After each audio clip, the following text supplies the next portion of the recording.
지금은 아는 것이 힘이다. 시간입니다.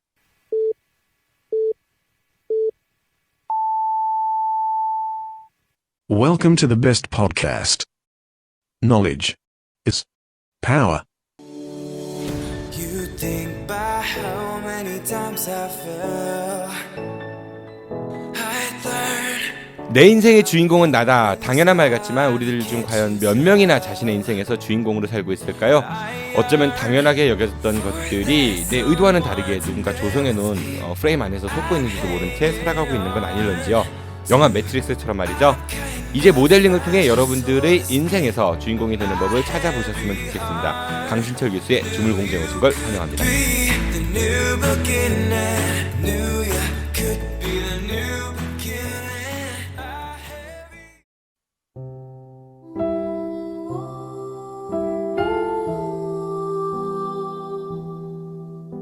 세상에서 가장 긴 무덤. 산내 권령골은 한국전쟁 때 대한민국 군인과 경찰이 민간인 7천여 명을 불법적으로 학살, 안매장한 비극의 현장입니다. 평화통일교육문화센터는 산내 권령골, 대전 형모소터, 대전 원도심 일대에 남아있는 일제강점기 시대 흔적, DMZ 평화기행, 제주 4.3 사건 평화기행 등을 운영하고 있습니다. 또한 남과 북의 평화통일을 위한 다양한 강좌도 개설하고 있습니다. 여러분들의 따뜻한 관심과 사랑으로 우리 아이들이 살아갈 이 땅에 평화의 씨앗을 뿌려주세요. 페이스북에서 평화통일교육문화센터를 검색하시면 평화통일교육문화센터를 만나실 수 있습니다. 고맙습니다.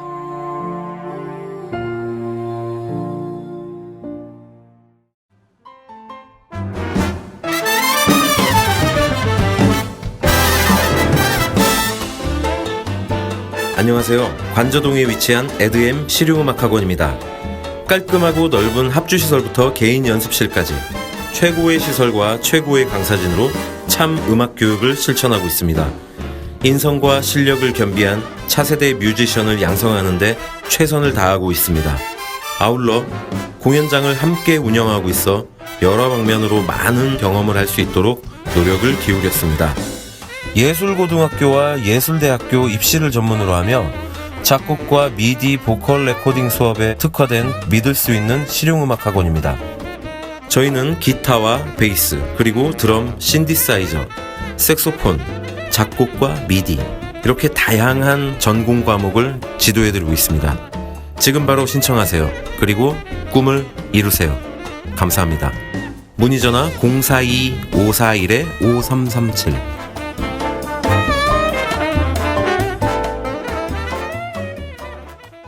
주물 공장 주십니다. 모델링 이론의 창시자 한남대학교 강신철 교수 나오셨습니다. 교수님 안녕하세요. 예, 안녕하세요. 새해 복 많이 받으십시오. 예, 복 많이 받으세요. 네. 청취자 여러분들도 모두 복 많이 받으세요. 교수님 방송 시작하시고 얼굴이 점점점 더 잘생겨지시는 것 같아요. 고맙습니다.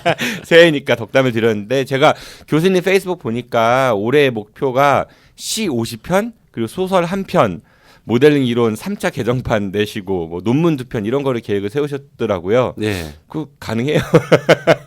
뭐 이미 상당히 했어요. 1월 얼마 지나지도 않았는데 그동안 준비해온 게 있기 때문에 올해 이제 마무리하겠다는 의미로.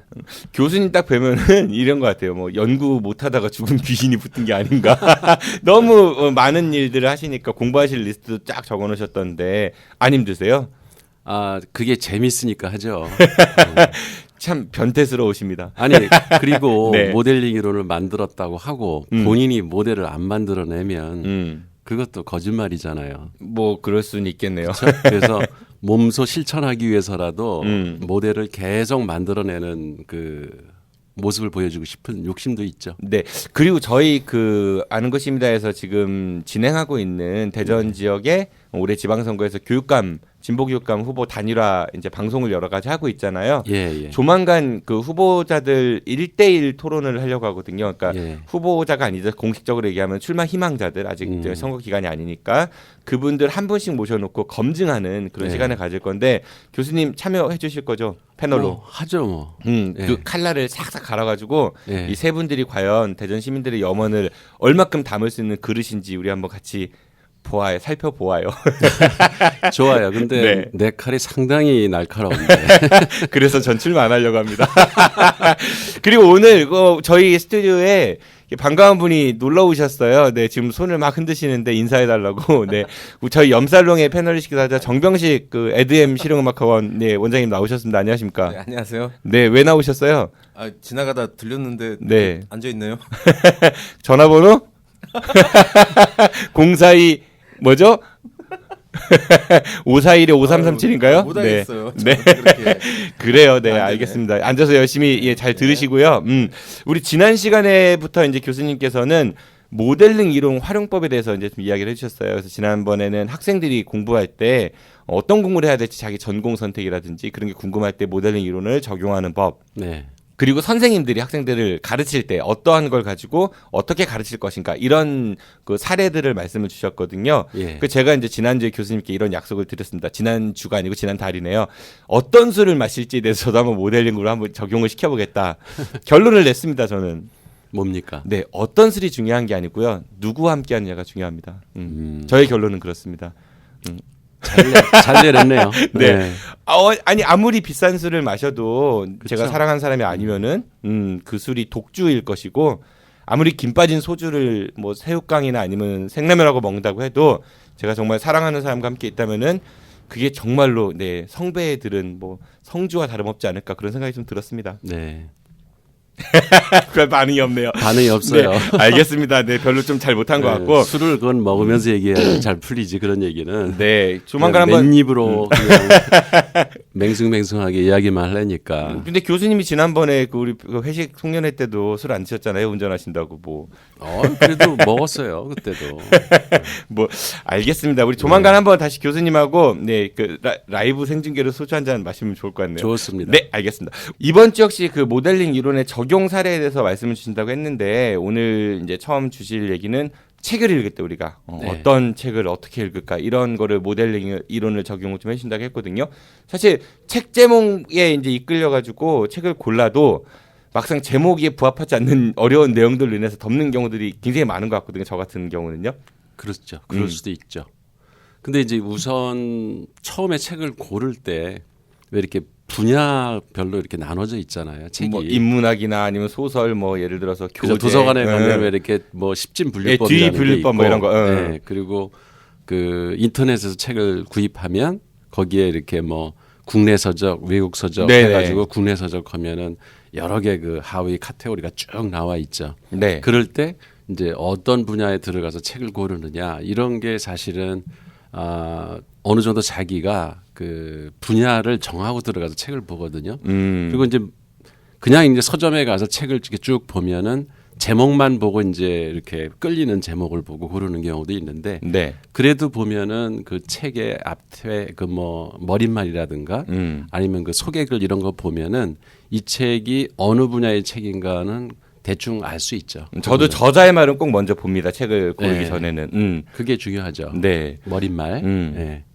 그리고 이제 추천사라든가 그 책을 읽은 사람들이 거기에 책에 대한 평 이런 걸 보면 이 책이 무슨 책인가 알 수 있죠. 그래요. 그 책을 우리가 보기 전에 일단 앞에 머리말을 보면 이 책이 어떤 거에 관해서 썼다라는 거를 개략적으로 좀 이해하는 데 도움이 된다는 말씀이신데 그러면 우리가 이제 책 아까 카테고리도 말씀하셨습니다. 네. 좀 더 구체적으로 적용을 좀 해보죠. 모델링 이론을. 예, 그러니까 사실은 뭐 지난번에 했던 그 교육이나 또 학생들이 학습을 할 때 어떤 분야에 어떤 공부를 해야 될까 하는 그거하고도 맥락이 사실 같은 건데 결국 이제 우리가 다시 이 지나간 회를 네. 그 복귀를 네, 이제 조금은 해야 될 것 같아요.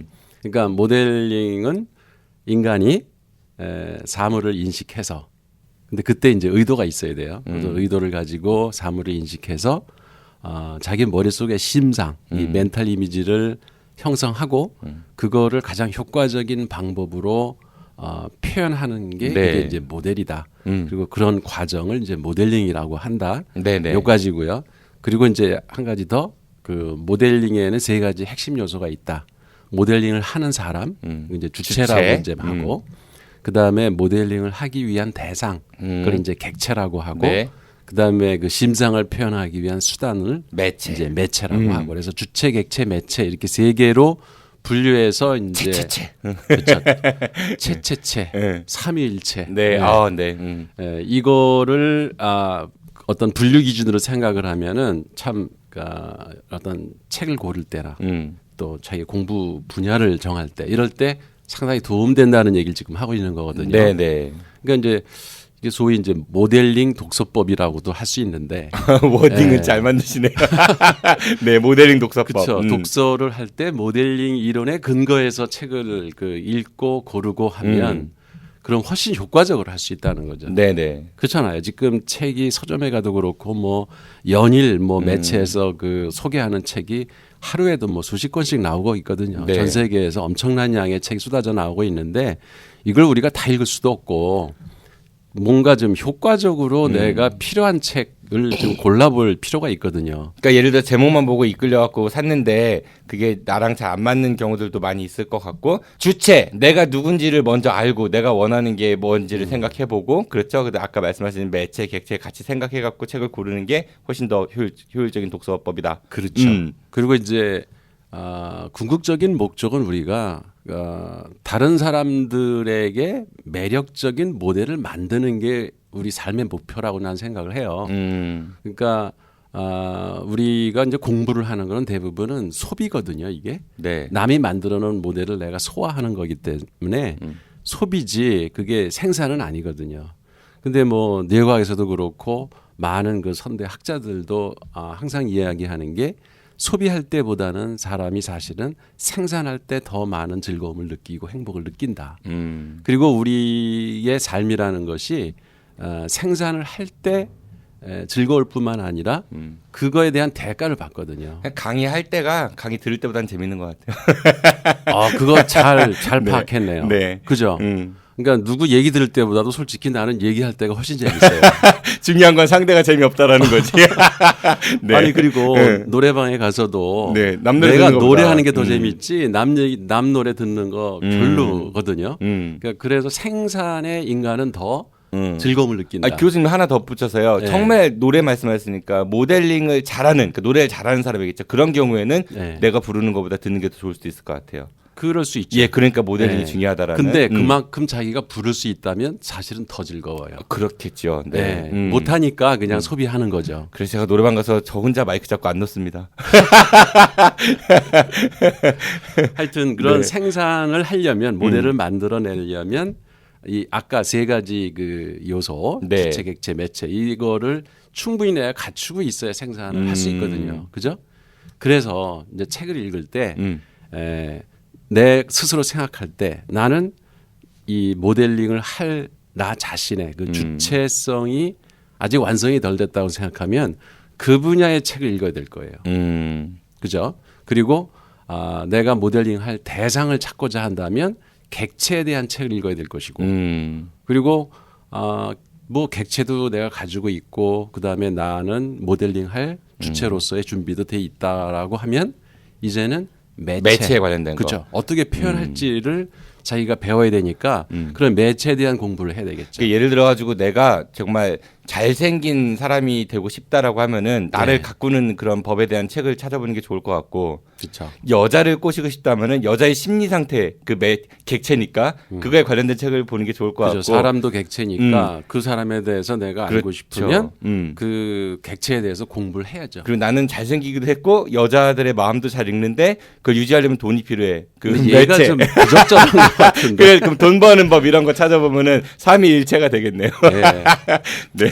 그렇다고 합시다. 죄송합니다. 수준이 떨어져가지고 제가 사실 교수님 네. 3년 전부터 준비한 에세이 소재가 있거든요. 네네. 실패한 사람들의 이야기예요. 네. 그러니까 우리 서점 보면 보통 성공한 이야기들 굉장히 많은데 실패한 사람들의 이야기가 없는 것 같아가지고 그걸 써놨어요?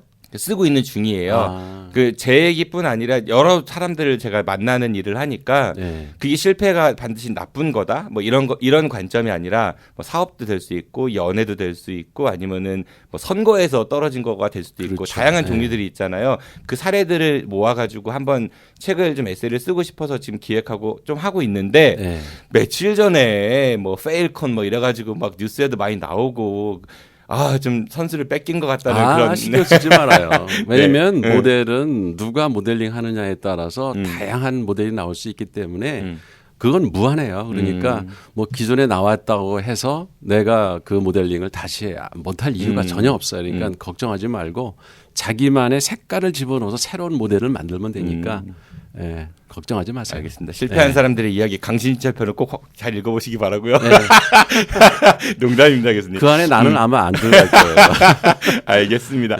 네, 그래서 우리가 그러니까 내 주체성을 확립하기 위해서 어떤 책을 읽을까?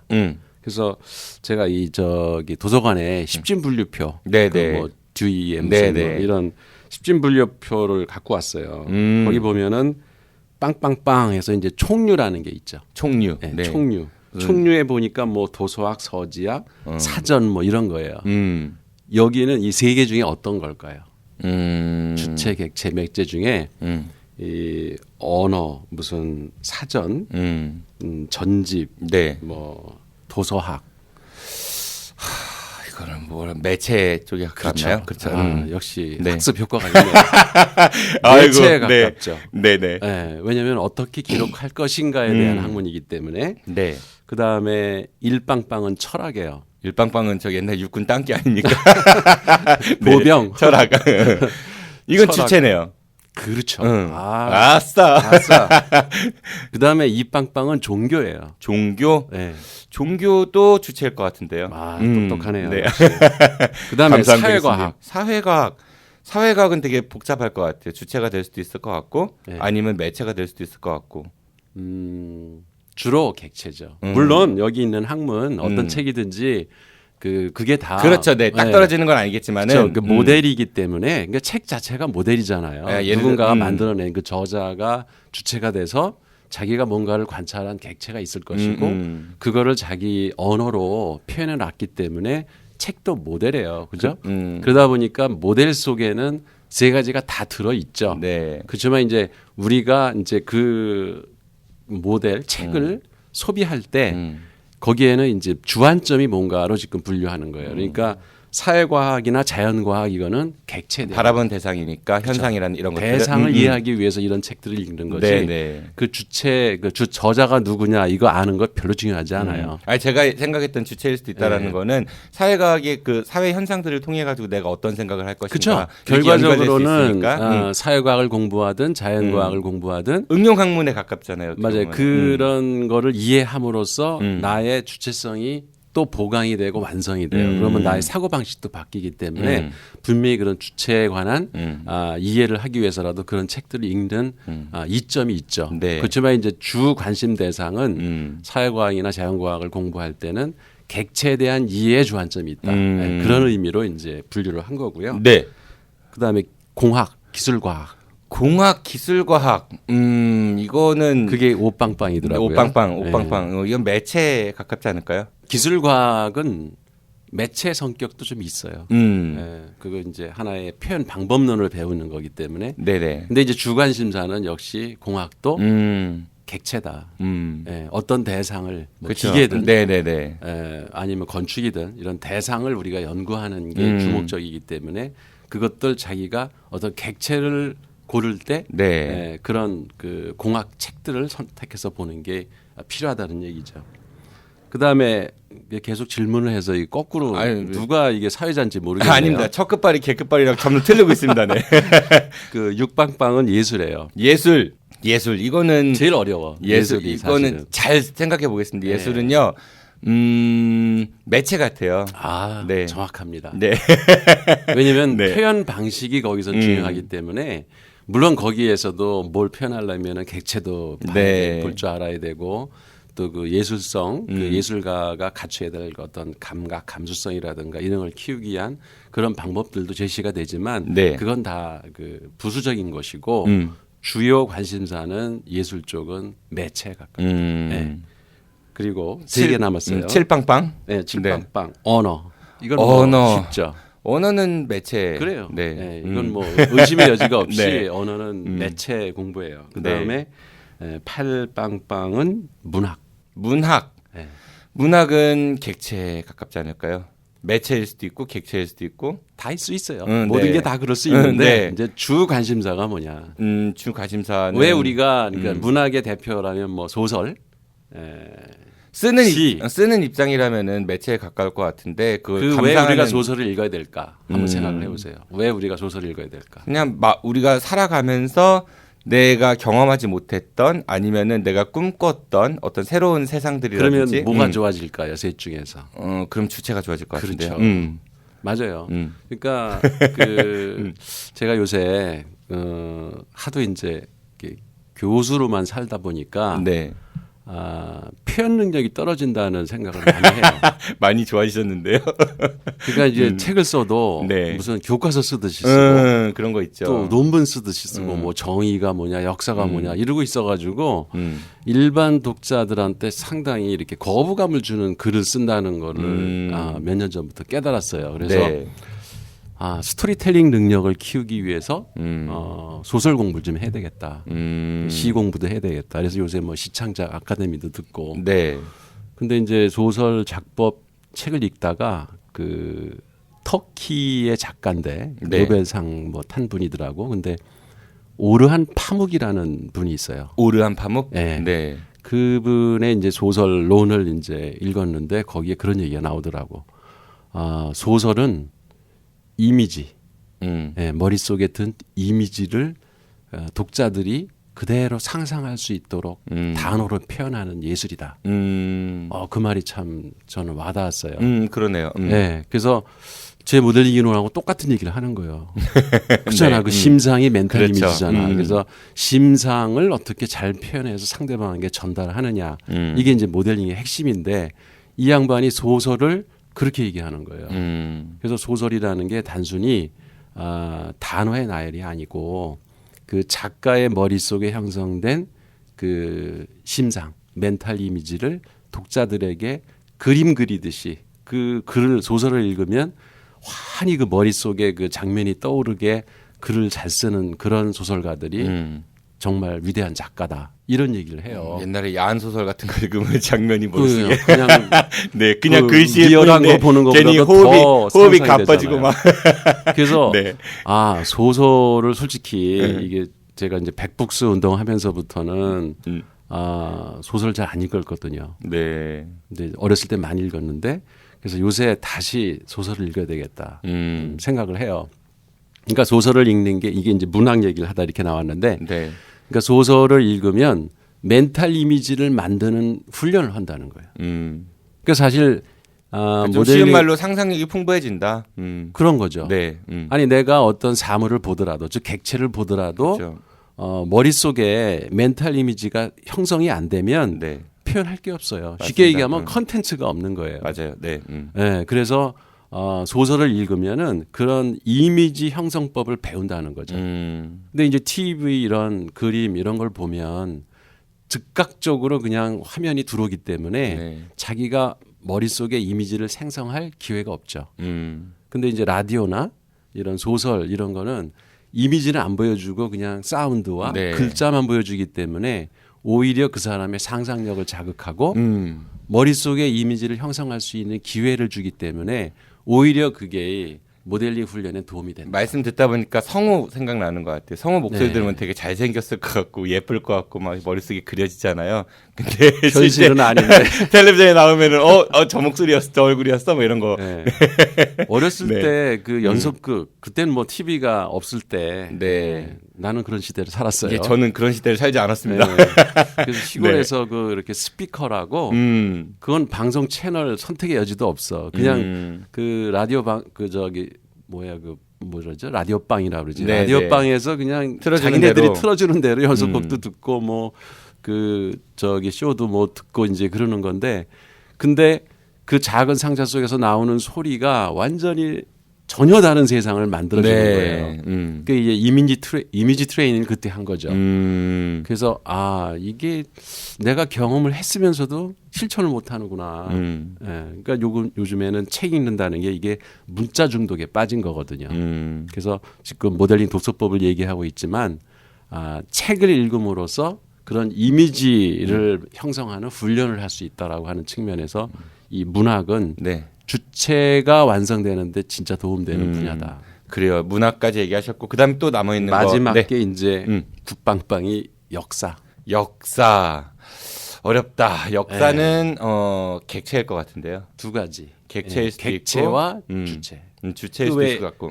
그 왜 저 뭐야 이에이치 카라고 뭐 네, 잘 네. 알잖아요. 역사란 무엇인가. 네. 거기 책의 핵심 말이 그거잖아.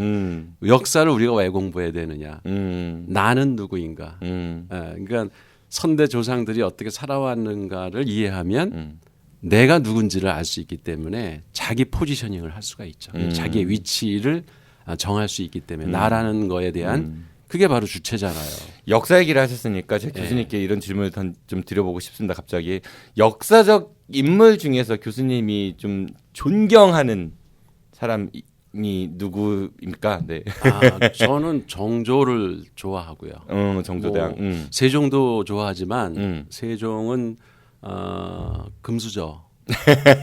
그죠? 네네. 편하게 사실은 대접받고 왕이 돼서 물론 치적은 그분이 훨씬 우수하지만 근데 이제 정조를 제가 특별히 좋아하는 이유는 정말 잘못하면 죽을 뻔도 했고 아버지를 그렇게 비참하게 잃고 사실 어려운 환경 속에서 자라면서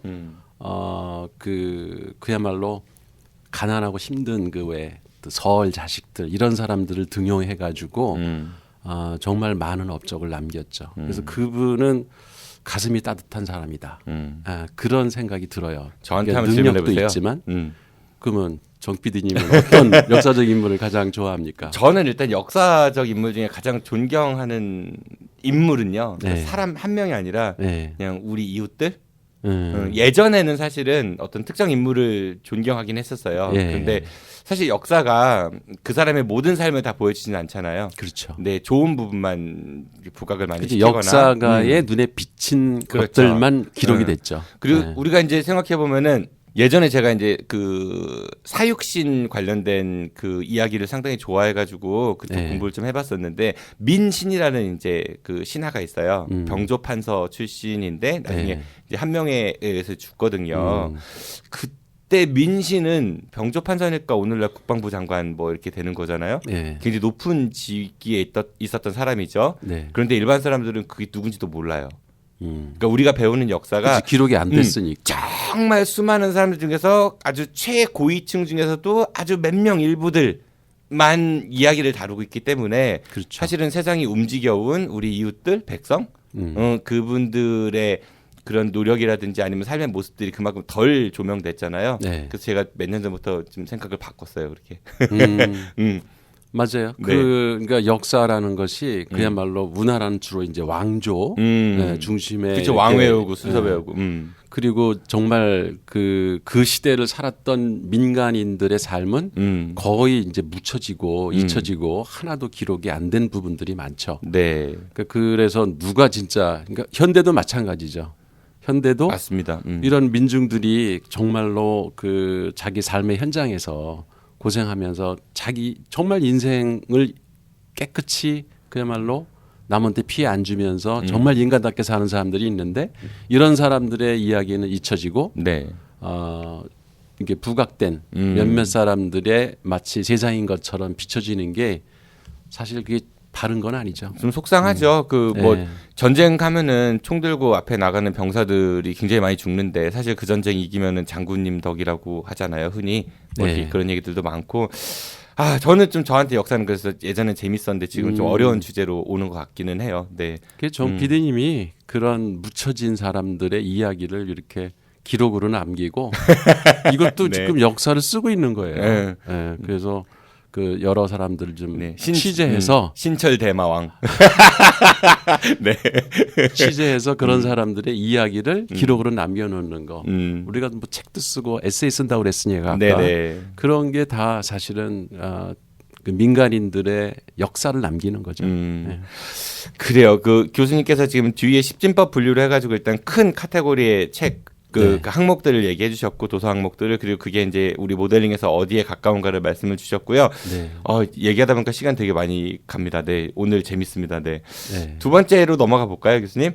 기업에서 예. 그 인사 관리 같은 거 할 때 모델링을 어떻게 모델링 이론을 어떻게 적용하면 좋을까 이런 얘기를 주셨어요. 사실 교수님께서 주신 키워드는 인적 자원 관리 원칙으로 적용이라고 주셨는데 네. 제 개인적으로 인적 자원이라는 표현을 그렇게 썩 좋아하지는 않거든요. 그렇죠. 사람이 자원은 뭔가 그 경제적으로 이득을 취하기 위해서 인풋하는 그런 재료인 거잖아요. 네. 사람이 그런 도구로 쓰인다라는 게 좀 속상해가지고. 네. 근데 이제 그런 표현은 사실 이제 경영학적 표현이에요. 그러니까 그 전에는 인사 관리, 그랬었죠. 뭐 조직 관리 네네. 이렇게 얘기를 했었거든요. 근데 이게 휴먼 리소스 매니지먼트라고 네. 한 70년대 그때부터 사실 미국 경영학에서도 새로 등장한 용어라서 그러니까 신자유주의적 요소가 우리가 되게 그 많은 것 자원에 같고. 대한 그러니까 사람을 자원 취급한다는 거에 대한 부정적인 의미가 있죠.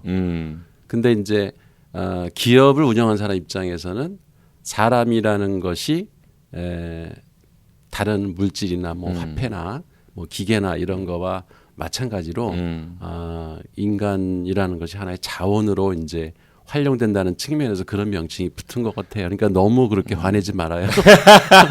이제 그냥 예전에 학문 이제 용어예요, 보면서 학문 네, 용어. 그 휴먼 예. 리소스하고 퍼포먼스하고 관계를 갖고 자꾸 그쵸. 이렇게 뭐 성과를 많이 내서 이익을 많이 내야 된다 이런 쪽으로 이제 예. 주로 좋은 의미도 변질이 되는 것 같아가지고 그래서 이 IMF에 우리나라도 뭐 교육 인적 자원 뭐 이런 얘기도 나왔었고 아무튼 좋습니다. 네 교수님 예. 말씀하시는 건 그런 나쁜 의미는 아니라는 거고 예, 예. 예, 기업에서 사람 관리 되게 중요하죠. 모델링 어떻게 그렇죠. 적용해야 될까요? 그러니까 이제 사람 관리라고 하는 게 이제 채용부터 신입 사원을 채용할 때 그 다음에 이제 그 현재 근무하고 있는 사람들을 평가해서 승진하거나 뭐 어디 인사 배치를 하거나 하는 그런 평가 업무를 할 때 그리고 또 그 사람들을 이렇게 경력 경로라고 그래요. 네. 그 사람들이 회사에 들어온다고 해가지고 그 능력 갖고 평생 가는 게 아니라 어떤 훈련을 시키고 어떤 교육을 시키냐에 따라서 훌륭한 인물로 만들어줄 수도 있기 때문에 그러니까 기업이 교육기관 역할을 하는 거죠. 그런 이제 크게 보면은 그 인적 자원 관리의 핵심 업무가 채용, 훈련, 평가 이런 부분이거든요. 해고는 없습니까? 네. 그건 얘기하지 맙시다. 네, 우리 그 해직 해고할 때는 모델링으로 네. 적용할 필요가 없으니까. 언제 한번 해직자 특집 한번 해야 될 것 같아요. 그것도 네. 그러니까 나는 이래서 잘렸다 이런 거. 제가 네. 그 눈물이 기업 컨설팅을 네. 그건 내 얘기하고 있는 거네 결국. 이제 네. 정진호 에세이에 등장하신 분인가요? 해고의 아픔을 이렇게 안고 있는 사람 앞에서 해고 얘기를 함부로 한다는 게. 그래요. 오늘 하신 말씀 해고는 빼고 일단 네. 채용하고 그래서 훈련시키고 채용하고 훈련시키고 평가하고 이런 세 가지 주요 그 인적 자원 관리 업무 중에서 모델링 이론은 세 군데서 다 적용될 수 있다. 그러니까 어쨌든 회사라는 거는 할 수 없어요. 우리가 부정적 의미를 갖고 있든 말든 자본주의 사회에서는 경제 활동하는 주체이기 때문에 수익을 내야 돼요. 그렇죠. 그래야 운영이 수익을 되니까. 내지 못하면 아무리 그 안에서 뭐 인간을 대접하고 뭐 윤리와 도덕을 얘기를 해도 그게 어떻게 보면 그런 것조차 할 수 있는 기회를 다 잃어버리거든요. 회사 망하면 끝이니까. 뭐. 그럼요. 그래서 그거는 뭐 어쩔 수 없이 그 단체의 속성상 어쩔 수 없이 유지해야 되는 부분이라서 많이 망해봐서 압니다. 네. 그래서 네. 그 자본의 힘을 무시할 수는 없죠. 그래서 어쨌든 사람을 채용할 때 회사로서는 모델링을 잘하는 사람을 뽑아야 된다 이거죠. 그렇죠? 그러면 이 사람이 아까 이제 다시 이게 세 가지 요소로 들어가면은 주체로서 모델링 할 수 있는 컨텐츠를 갖고 있는 사람인가 이런 거를 봐야 되겠죠. 그걸 뭐 시험으로 보든 아니면 뭐 면접 인터뷰를 하든 그러니까 예를 들어서 돈만 주고 시키는 일만 하는 그런 게 아니라 정말 그런 우리 게 회사를 아니라. 위해서 네. 이 사람의 능력을 능동적으로 쓸 수 있는 그런 자질이 있는 사람인가를 그렇죠. 봐야 된다는 얘기인 거고. 자기가 뭔가를 생산해낼 수 있는 능력이 있는 사람인가 이거를 주체성 측면에서 판단해야 된다는 거고요. 그 다음에 이제 객체 부분은 이 사람이 이게 기술 분야에서 일할 사람이면 기술 전문성을 가지고 있나, 즉 객체 영역을 가지고 있는가 확인해야 될 것이고, 또 이 사람이 뭐 그 경영이나 관리직 이런 쪽에서 일할 사람이면은 경영에 대한 충분한 객체에 대한 지식을 가지고 있는가 이걸 봐야 될 것이고요. 그 다음에 대부분 것까지는 봐요. 그 사람 채용할 때. 그렇죠. 뭐 예를 들어 출신 학교나 전공 이런 것도 그쵸. 보고 자격증 같은 거 보고. 네. 근데 이제 매체 이 사람이 회사에 들어와서 자기를 이제 표현할 수 있는 그 수단에 대한 충분한 준비가 돼 있나? 그러니까 매체 활용 능력을 충분히 가지고 있나? 그러려면 이제 유일하게 보는 게 지금 사실 토익밖에 없거든요. 그죠? 토익하고 이제 면접에서 이렇게 구술하는 네. 그 언어 능력 이런 거를 보는데 그런 그 이 사람이 매체 활용 능력이라는 게 그것만 국한되는 건 아니거든요. 매체가 우리 뭐 초창기에 얘기했듯이 8가지나 되기 때문에 그런 뭐 그 그래픽이라든가 물질이라든가 아니면 프로그래밍이라든가 여러 가지 매체들을 활용할 수 있는 능력이 그 사람이 맡을 업무에 비해서 충분히 갖추고 있는가 이런 거를 보고 채용을 해야 된다 그런 얘기고요. 그 다음에 그 평가할 때도 마찬가지로 그런 요소들을 평가한다면 그러면 이 사람의 모델링 능력을 평가하는 것이 정확한 인사 고과의 하나의 기준이 될 수 있겠다. 근데 사람이 굉장히 주관적인 동물이라 사실은 나한테 잘 보이는 예를 들어서 내가 평가자 입장이면은 뭐 그런 사람들에게 더 후한 점수가 가는 경우들도 왕왕 있고 그렇죠. 그러니까 이른바 줄서기도 많이 이렇게 이루어지고 있는 것 같고요. 그렇죠? 그리고 또 이게 회사의 발전과는 무관할 수 있지만 평가자가 원하는 그런 수치를 만들어내기 위해서 과도하게 경쟁을 해서 그로 인해서 실제 회사의 발전보다는 평가자의 눈에 잘 들어가는 그런 성과를 만들려고 하는 그런 부작용도 좀 있는 것 같긴 해요. 현실 맞아요. 속에서는. 그래서 그러니까 어느 정도 그 규모가 있고 그 체계가 갖추어진 조직이라면 상당히 객관적으로 평가를 할 수 있는 시스템이 돼 있죠. 근데 이제 중소기업이라든가 이제 생긴 지 얼마 안 된 벤처기업 이런 데서는 네. 사람을 그러니까 평가할 수 있는 기준이 사실 마련돼 있지 않기 때문에 오너나 아니면 그 몇몇 임원들의 주관적 판단에 의해서 사람을 그야말로 자기네들 선호에 따라 다스가 평가하는 아니 회사 자체로는 저도 그 회사를 가봤어요. 아 정말로요? 그럼요. 뭐 컨설팅 같은 거 하시러요? 네. 네. 특종. 네. 특종. 네. 강신철 다스 방문하다. 네. 방문했었죠. 네. 그 아마 서울시장일 때 였던 것 같아요. 그 분위기 느끼셨어요? 혹시 이 다스의 뭐 실소유주가 임원들이 다 얘기하던데. 임원들이 얘기했어요. 네, 임원들이 다 얘기하더라고요. 실소유주가 이다. 네. 이게 특종거리네. 특종이다. 네. 하여튼 뭐 네. 근데 그 회사 자체는 그 뭐 현대의 그 카시트를 납품하는 네, 회사라서 자동차 시트. 시장이 확보돼 있는 아주 그야말로 황금알을 낳는 거위죠. 그러니까 회사 자체로만 보면은 지금 이제 도마 위에 올라서 그렇지 뭐 거기 다니는 직원들이나 이런 분들한테는 좋은 직장이죠.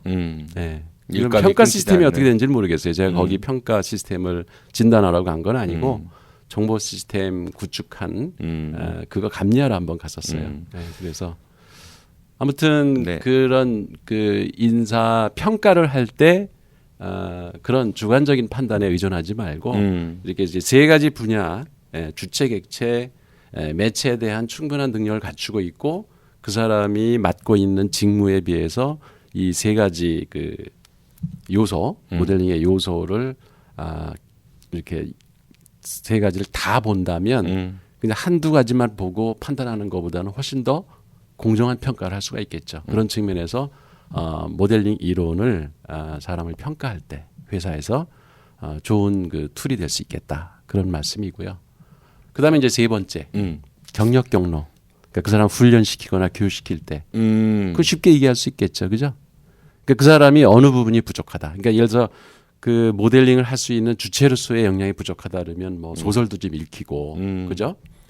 그 철학책도 좀 읽혀서 기본적인 이 심상을 형성할 수 있는 능력을 키워주는 기회를 기업의 이제 임원들이나 오너 입장에서는 줘야 될 것이고 또 그 사람들이 객체에 대한 자기가 일할 영역에 대한 지식이 부족하다든가 그러면은 그런 공부를 계속 뭐 직무교육이나 아니면 외부 기관에다가 의뢰해서 더 그 자기 객체에 대한 지식을 늘리도록 기회를 줘야 될 것이고 뭐 매체를 잘 못 쓴다 그러면 그런 매체 훈련할 수 있는 교육 프로그램을 회사 안에서 만들든지 외부 사람을 초청해다가 강의를 하든지 해서라도 매체 활용 능력을 키워주는 이런 식으로 인사 관리를 하면은 충분한 기업의 인적 자원 관리를 하는데 모델링 이론이 잘 적용될 수 있을 것이다. 그런 말씀을 드리고 싶은 거죠. 꼭꼭 숨어봤자 금강유정 손바닥이다. 김종술 기자의 4대강 술래잡기.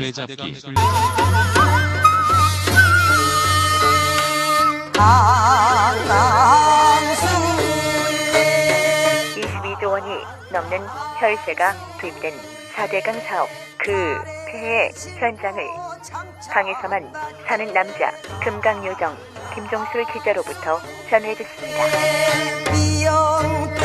지금 카카오톡 플러스 친구에서 아는 것이 힘이다를 신고 추가하시거나 팟빵이나 유튜브, 페이스북에서 아는 것이 힘이다를 검색해주세요.